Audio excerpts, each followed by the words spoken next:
Good morning, Tucson, Arizona, and Pima County. Welcome to the Fresh Start Radio Show, 106.3, The Groove. Thank you for tuning in and joining us this morning. It's wonderful to be here. This is Tom Cortese, the co-host of the Fresh Start Show. Dr. Holt is wheels down in Miami doing a conference for trauma resilience and speaking on that in Miami, Florida right now. And then I think he's going to be back later this evening and back for the show next week. Thanks for joining us. I have a special guest with me here today who has joined me before on the show, William Bryant. I will go very quickly. He is a dear friend of mine who has shared with me in doing the orientations at the state prison every week on Tuesday for a couple of years. You know, we've both taken a little hiatuses here or there, but we have always been there on Tuesday in order to pour into the individuals that are being released from the prison system every month. And every week we go there, and it's like 12 to 30 of them every week, and we get to talk to them, and we get to a lot of other resources come and join us there and offer their resources and their benefits that they have for us when we get released. And we're going to talk about some things today that William and I are very familiar with. A lot of people in the hearing of us are very familiar of it. But a lot of families are not very familiar of it because they don't go through it. And what we wanted to talk about, a major thing, is the triggers that we are going to face when we get released from prison. Each and every day we do our routine in prison. Absolutely. Right? And I'm going to let William jump in here because William, having done 40 years, we can talk about routines over and over and over again. So jump on in. And what about that routine? And how can that routine transfer to the free world? And can it transfer to the free world? Systematically, it is possible in the aspect of us approaching things from a realistic standpoint instead of a prison standpoint. Come on. A lot of us always lean on the things that we're comfortable with, the things that we feel like safe barriers or safeguards. That's the most devastating thing that you can do as far as living. One of my partners had told me that, William, what is the best way to live? What, $1 million or an island somewhere? And I was pointing at, if I hit that lottery for $7.20 trillion, he was like, no, because you still have a place that you're comfortable with that money. However, you got a box that you in. When you decide to live outside that box and just want to come out the store and yell, I love you, God, I love you, Jesus, I love myself. Those are the things that relinquish you from being bound to something that you held back on. And Dr. Hope pointed on that in the aspect of that trauma. When a guy get a chance to release himself from that trauma, when a guy get a chance to say, I don't want to be a part of that trauma, those were the things that I was in prison for and with. But the moment I stepped out, that was the things that allowed me the freedom to see people and walk up to people and say, how you doing? Yeah. How's your day going? Yeah. And they looking at me like, who is this guy? Who is this guy? Well, this is the guy that was behind a wall for so long that his identity was taken from him. But what allowed me that privilege was people. Free people? Was people. Amen. Absolutely. Amen. And we've faced it, and we've met a lot over the last few years. I mean, we've met a lot of people that their hearts and their minds are for our futures. And they never knew us, bro. That's powerful. They never knew us, and we never knew them. And then we come out here and meet them, and they've been working for us for years. You know, and you start to see people, and you see people line up that have been working for our futures when they didn't even know who we were yet. Absolutely. You know, and that's the beauty, and that's how I want to talk to my brothers and sisters that are still incarcerated here, out at the federal prison, and out there, Wilmot at the state prison. You know, all of you guys, man, you got a shot at a future that is just filled with people wanting to support that future. We meet them every week. Every Tuesday, when we go to the orientation at the state prison, it's not the same people every week, but it is the same people every week, but there's more people that come. And then there's somebody else that's come. And then when they meet each other, they're able to do outreach past what we do right there on that Tuesday afternoon. Absolutely. And that changes our futures too. But here, now the triggers that we're gonna face, and I want to go through this list because it's super important. When you get out of there, there's environmental triggers. You know, if you return to a high risk neighborhood, if you have exposure to drugs and alcohol, if you are living in an overcrowded or a chaotic situation, you're putting yourself in jeopardy right out of the gate. No doubt. When you got released, where did you go? You went to a nice, quiet place to live, didn't Hey, you? listen, when I say Detroit, let 106 The Groove put it out there. I came straight from Detroit here off of a plane. I ain't never in my life been on a plane. One of my psychologists and one of my orientation attorneys had mentioned it to me by saying, William, this is a different view, this is a different sight. But this is what I learned from what he just said. Coming from Detroit to Arizona, it was a fresh look. It was a fresh start. Yeah, Hey, come get on that. now. Fresh start. So that fresh start led me to believe that it's a different look, it's a different feeling. And that feeling allowed me to be a little bit different than who I was. And what about Mr. White? He says that every time Hey. he goes up there and say, you know, if you I return can, to the vomit, I will, I must. right? I can, I will, I must. But if you hang out with dirty playmates There you go. in a dirty play box, you cannot expect to be a clean playmate. Yeah. You can't do it. And I'm one of those people that, you know, they say that geographic moves are not enough to make somebody change. And I'm a person that believes if you change the geography of their life, Absolutely. you can change their life. That's Because if you move somebody from north of river to south of river, they're going to see a That's vast a difference lot in different. Tucson, No Arizona, doubt right, about it. bro? Absolutely. But if you move Absolutely. somebody from south of river to north of river, they're It's moving like up, they're aren't they? going to And it heaven. changes their life, It's like doesn't they're it? going to a different place. That's right. That's right. And that's why people from different sides of the track see people differently, and we get to see people how they are, bro. And that's what the guy has said from the movie 8 Mile. I know y'all familiar with this brother called Eminem. Well, that's where he from. He from 8 Mile in Detroit. But he never resided there. He was more on the ghetto side of what the brother just said. So that's why his relatability is so big, because some of the things that he's been in and where he was born at was A and B. The A is your mind, your body, where you at. B is going to a new state, change your environment, change your culture, change your people, change your habits. Yeah, come on. I think these are the really big ones right here, bro. The emotional and psychological triggers, because you're going to have feelings of rejection and judgment. Yes or no, bro? Powerful, absolutely. How often does that happen? Well, coming into a certain system where you have to get in where you fit in, it's a thing called race. Well, in Michigan, it's a little bit different from every other state that I've been in. I've never been to a prison in Arizona. However, being in a place that could almost identify you with being where you're not supposed to be at, that identification label will either make you make a conscious choice or a negative choice. So once again, right or left, the ultimate goal is for you to get it right. So not necessarily being where you don't want to be at, but being in a place and a space where you want to be at. And these places and spaces within the people allow you to be in a space where you want to be at. And we were just talking about it prior to the show that, you know, we're going to be confronted by things that are roadblocks. You have a felony, it's going to make a difference where you can live.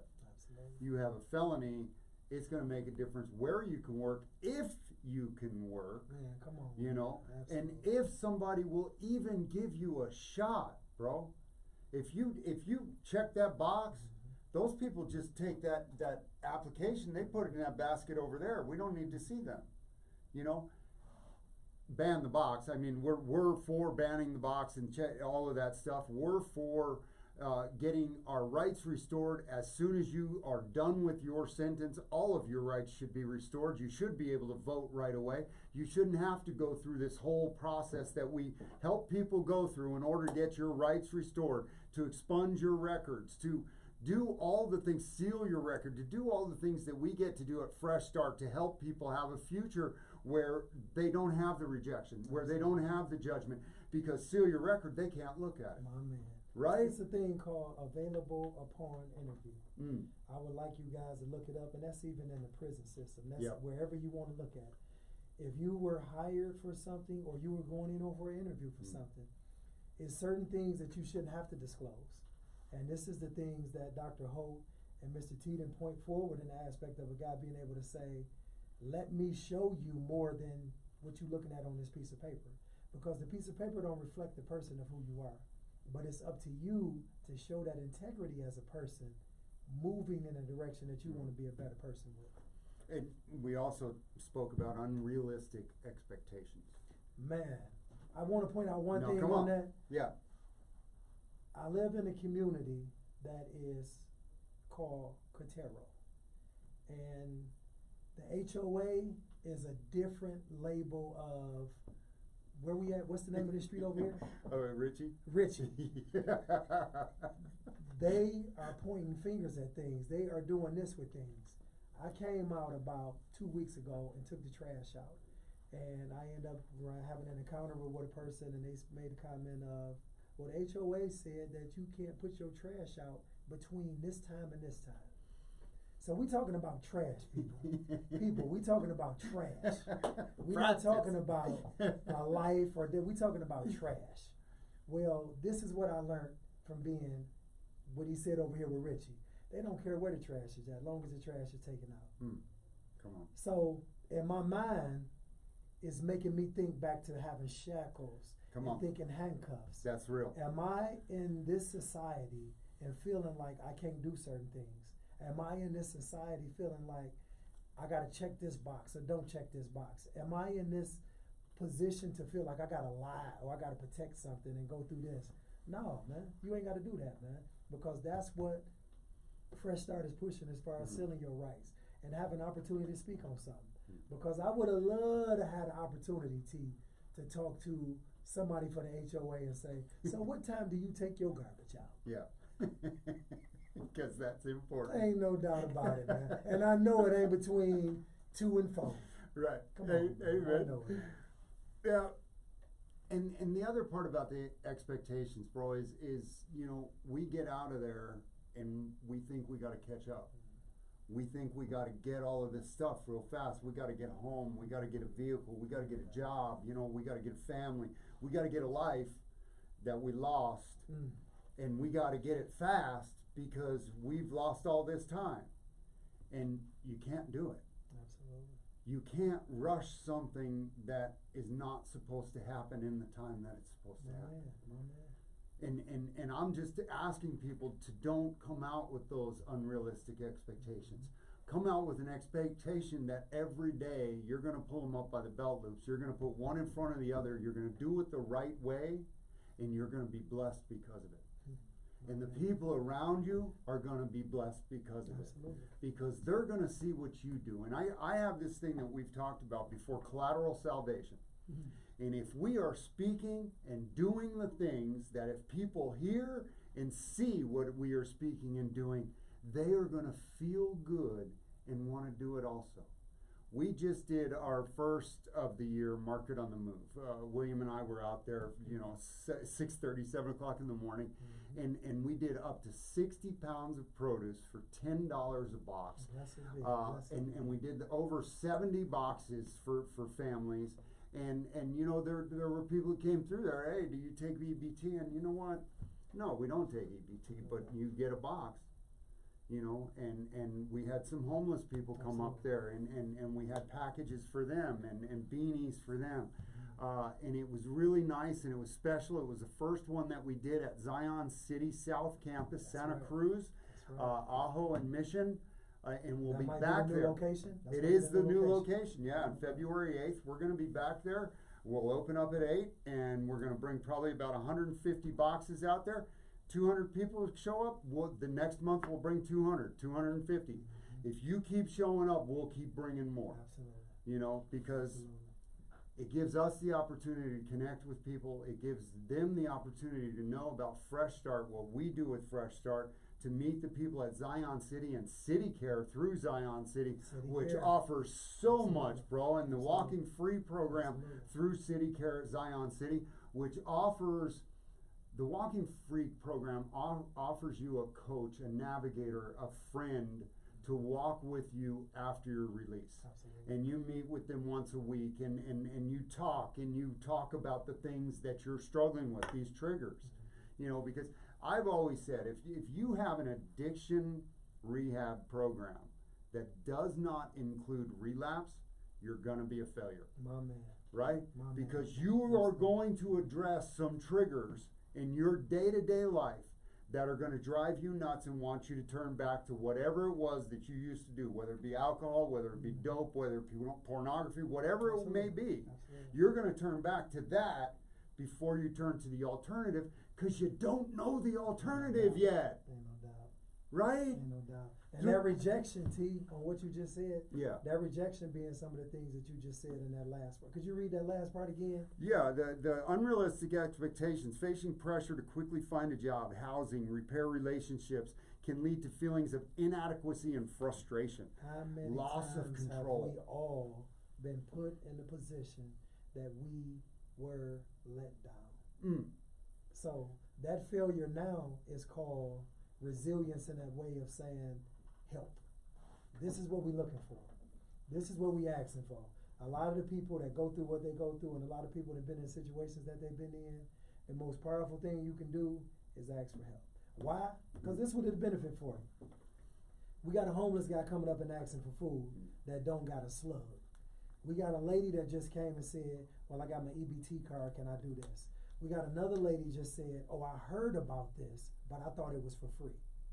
But this is what all three of those scenarios did.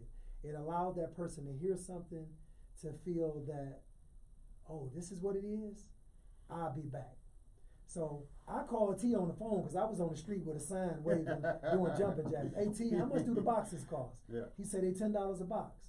Well, this one lady told me, well, I ain't got $10, I only got like $5, $6. So the same lady that I'm finna mention to y'all right now pulled up to the car. She said she had a $20 bill and she lost it. She had money that was ripped in half that she didn't even know where the money was at. T was like, look, we'll take it all. We'll put tape on it. But that was the lady that didn't know what we was talking about. But she almost wanted to turn around. Yeah. Because she said, well, I don't want y'all to feel bad about me that I'm doing this. Yeah. We even had biscuits for the dogs. Absolutely. So if you had a dog in your car, they said we had biscuits Ain't no for the doubt dogs, about it. right? And the it's just a really fun thing that we get to do at Fresh Start, to introduce people to Fresh Start and to our community partners, and to offer really good, healthy food at a really inexpensive price. I mean, we were just talking about that also recently. You know, chicken and pork, which are the staples of the poor. Absolutely. Being able to afford, Absolutely. you know, we could get chicken legs, we can Absolutely. get thighs, we can cook them up because it's a lot cheaper than that ribeye, than that T-bone, than Man. those things that they're Man. eating north of River Road, right? Man. You can't even afford those now, bro. You know, even the prices on the chicken and the pork have gotten to a point where it's just cost prohibitive, you know, so what do? You know, and for us coming out of there, you know, everything is like astronomical in Absolutely. cost, right? Absolutely. Because we go from 50 cents an hour getting paid, right? So we're making what, $40 every 2 weeks, right? And being able to buy like soap and hygiene and toothpaste and stuff like that. And then you're facing this and you're going into a supermarket and it is going to cost you this much to do this. And you're saying post-traumatic stress. Absolutely. Right? Absolutely. I am so PTSD that this is hitting me so hard that everything is unfamiliar, everything is confusing. We got help, right? But you're gonna face it. Absolutely. You're gonna go through Absolutely. it where you get in environments that you are so unfamiliar with, that they are so foreign from you because the technology has come so far. I mean, look, bro, we were in there a long Listen, time. And I never knew the impact that Dr. Hope made a comment. Well, first of all, he took us out to lunch. He took me and T out to lunch after we left. And we went to one of their best Yeah, Rocco's. Rocco's. Yeah. We're gonna give a shout out to them. So we will be looking for something in return from Rocco's. But no, we went to Rocco's. That was my first time there. But Dr. Ho shared something that Mr. T and them kind of stepped on, which was this: the healthiest way to eat for you and your family, and the cheapest way to eat for you and your family. The Asiatic community, the Latino community, the brown communities was impacted a lot differently from the different other communities and different nationalities. Those communities that ate good was allowed the opportunity to see a different aspect of life, because right now you finna get vegetables that could sustain your life even more that you can get from certain appetites and certain foods. Right. So these things is what we're learning more, that Fresh Start giving us the idea to do certain things. Well, Fresh Start is feeding you ideas in yourself for a healthy diet, a healthy nutrition, a healthy lifestyle. Amen.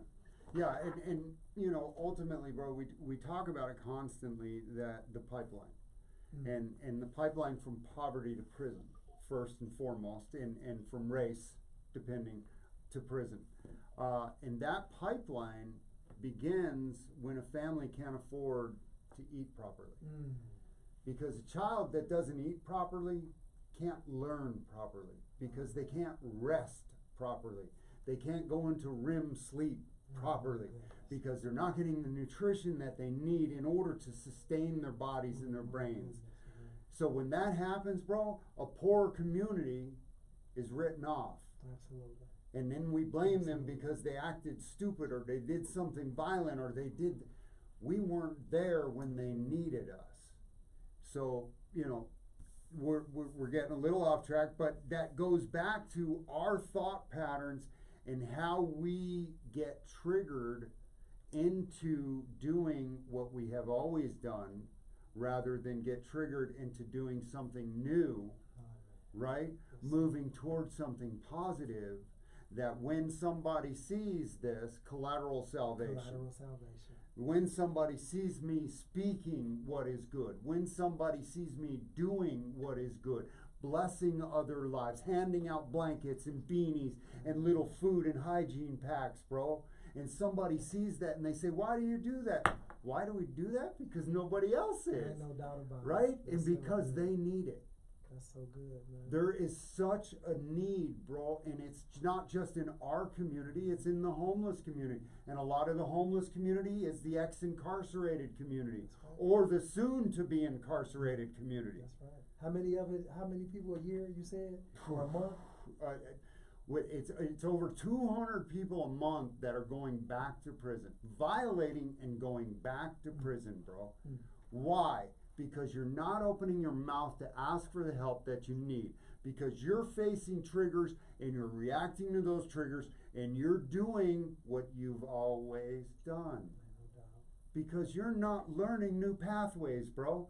You're not even trying to learn new pathways, because this is the way I've always done it. This is my lot in life, okay? I'm supposed to get out, do parole, violate, go back, get out, do parole. That's my lot. That's not your lot in life. You were made for so much more.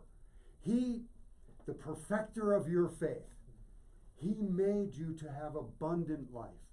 And we each can have that life if we were to open our mouths and ask for the help that you need, because we got to a place that got us to a place that put us in the joint. And it put us in the joint, bro, to suffer whatever it was we suffered each and every day. But today I'm here to tell you that each and every day I did in the joint is worth something. Because there were lives of men that I knew in there, and I heard their stories on those days. And the similarities of those stories are what, bro? The traumas. The traumas that affected us and put us in that place, which means we, each and every one of us, have to have a fresh start. And have that fresh start each and every day. And God bless you this Saturday. Thank you, William Bryant, for joining me. And God bless you folks in Pima County. Have a fresh start. Good show, brother. Bam.